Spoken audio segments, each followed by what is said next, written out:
ನೀರು ಮೆಳ್ತಾ ಇದೆ. ಇವಾಗ ಅಕ್ಕಿ ಹಿಟ್ಟನ್ನ ಹಾಕ್ಕೊತಾ ಇದ್ದೀನಿ. ಸೊ ಕಡಿಮೆ ಉರಿಯಲ್ಲೇ ಇರಲಿ. ಕಡಿಮೆ ಉರಿಯಲ್ಲಿ ಇಟ್ಕೊಂಡ್ಬಿಟ್ಟು ಅಕ್ಕಿ ಹಿಟ್ಟನ್ನ ಚೆನ್ನಾಗಿ ಹಾಕ್ಕೊಬೇಕು.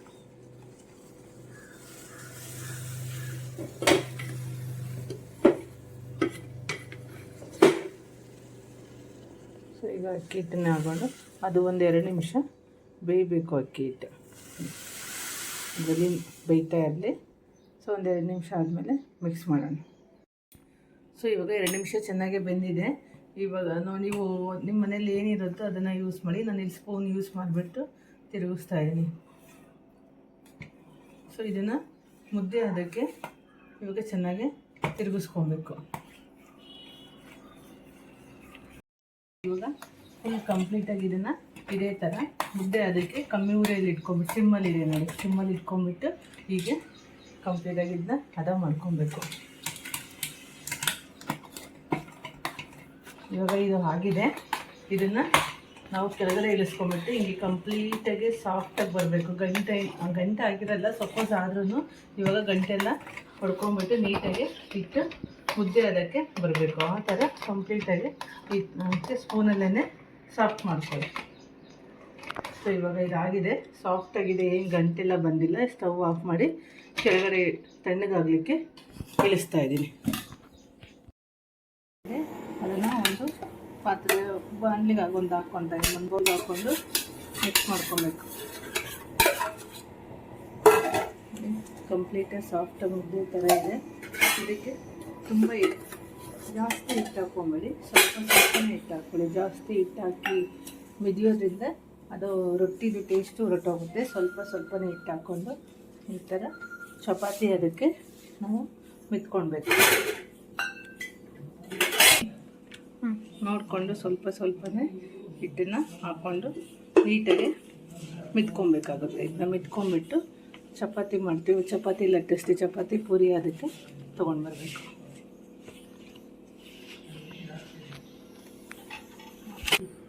ಸೊ ಇವಾಗ ನೀಟಾಗಿ ಚಪಾತಿ ಹಿಟ್ಟಿನ ಅದಕ್ಕೆ ಇದೆ ಸ್ವಲ್ಪ ಆಯಿಲ್ ಹಾಕ್ಕೊಂಡು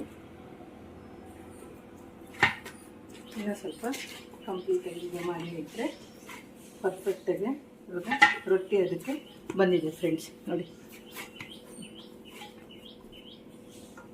ಈಗ ಒಂದು ಬಟರ್ ಪೇಪರ್ ತಗೊಂಡ್ಬಿಟ್ಟು ಸ್ವಲ್ಪ ಆಯಿಲ್ ಹಾಕ್ಕೊಂಡು ಇದನ್ನು ಚಿಕ್ಕ ಉಂಡೆಗಳು ನಿಮಗೆ ಯಾವ ಸೈಜಿಗೆ ರೊಟ್ಟಿ ಬೇಕು ಆ ಸೈಜಿಗೆ ಉಂಡೆನ ಮಾಡ್ಕೊಳ್ಳಿ. ನೋಡಿ ಪರ್ಫೆಕ್ಟಾಗಿದೆ. ಚಪಾತಿ ರೊಟ್ಟಿ ಪೂರಿ ಮಾಡ್ತೀವಲ್ಲ ಆ ಥರ ತುಂಬ ಟೇಸ್ಟಿಯಾಗಿ ಚೆನ್ನಾಗಿರುತ್ತೆ ಅಕ್ಕಿ ರೊಟ್ಟಿ. ಇದು ಒಂದ್ಸರಿ ಟ್ರೈ ಮಾಡಿ. ಉಂಡೆಗಳನ್ನ ಮಾಡಿಟ್ಕೊಂಡಿದ್ದೀನಿ. ಇದಕ್ಕೆ ಬಟರ್ ಪೇಪರ್ಗೆ ಸ್ವಲ್ಪ ಆಯಿಲ್ ಹಾಕ್ಕೊಬೇಕು. ಆಮೇಲೆ ಒಂದೊಂದು ಬೌಲಲ್ಲಿ ನೀರು ಇಟ್ಕೊಬೇಕು. ಸುಮ್ಮನೆ ಹಿಂಗೆ ಫಿಂಗರಲ್ಲಿ ಸ್ವಲ್ಪ ನೀರನ್ನ ಡಿಪ್ ಮಾಡಿಕೊಂಡು ಇವಾಗ ರೊಟ್ಟಿನ ಲಟ್ಟಿಸ್ಕೊಬೇಕು.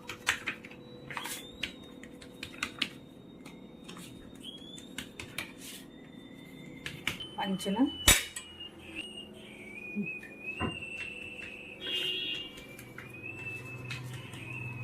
ಓಕೆ.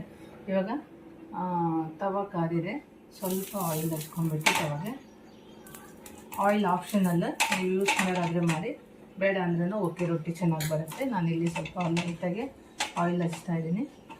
ಅದು ಇವಾಗ ಈ ಲೆವೆಲ್ಲಿಗೆ ತವ ಬಿಸಿಯಾಗಿರಬೇಕು. ಇವಾಗ ರೊಟ್ಟಿನ ನಾವು ಹೇಗೆ ತಟ್ಟಿರ್ತೀವಲ್ಲ ಅದನ್ನು ಹಿಂಗೆ ಈಗ ರೈಟ್ ಹ್ಯಾಂಡಿಗೆ ಹಾಕ್ಕೊಂಬಿಟ್ಟು ಆಪೋಸಿಟ್ ಸೈಡಲ್ಲಿ ಅದು ಮೇಲೆ ಬರಬೇಕು. ಈಗ ರೊಟ್ಟಿನ ಬೇಯಿಸಲಿಕ್ಕೆ ಇರ್ತಾರೆ. ಸೊ ಹೀಗೆ ಸ್ವಲ್ಪ ಹೀಗೆ ಬೆಂದಮೇಲೆ ಅದನ್ನ ಮಿಕ್ಸ್ ಮಾಡಿ ಆಪೋಸಿಟ್ ಸೈಡಿಗೆ ಹಾಕ್ತಾಯಿದ್ದೆ. ಆಪೋಸಿಟ್ ಸೈಡಲ್ಲಿ ಇವಾಗ ರೊಟ್ಟಿನ ಬೇಯಿಸ್ಕೊತಾ ಇದ್ದೀನಿ.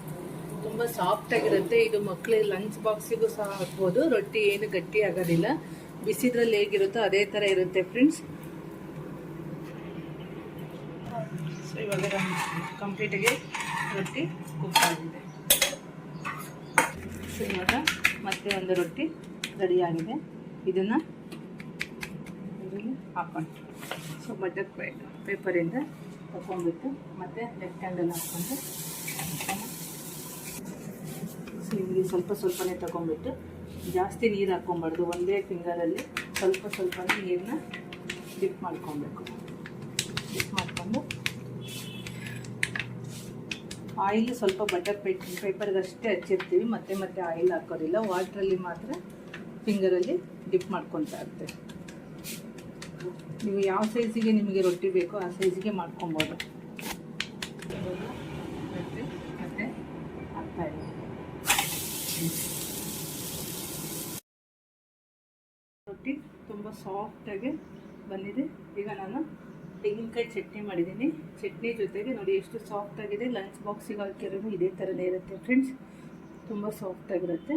ಈಗ ನಾನಿಲ್ಲಿ ಸರ್ವ್ ಮಾಡ್ತಾಯಿದ್ದೀನಿ. ಎಸ್, ಕಂಪ್ಲೀಟಾಗಿ ಈಸಿಯಾಗಿರೋ ಅಂಥ ಪ್ಲೈನ್ ಅಕ್ಕಿ ರೊಟ್ಟಿ ಮತ್ತು ತೆಂಗಿನಕಾಯಿ ಚಟ್ನಿ ಬ್ರೇಕ್ಫಾಸ್ಟಿಗೆ ರೆಡಿ ಇದೆ. ಟ್ರೈ ಮಾಡಿ ಹೇಗೆ ಬಂತು ಅಂತ ಕಮೆಂಟ್ ಮೂಲಕ ತಿಳಿಸಿ ಫ್ರೆಂಡ್ಸ್.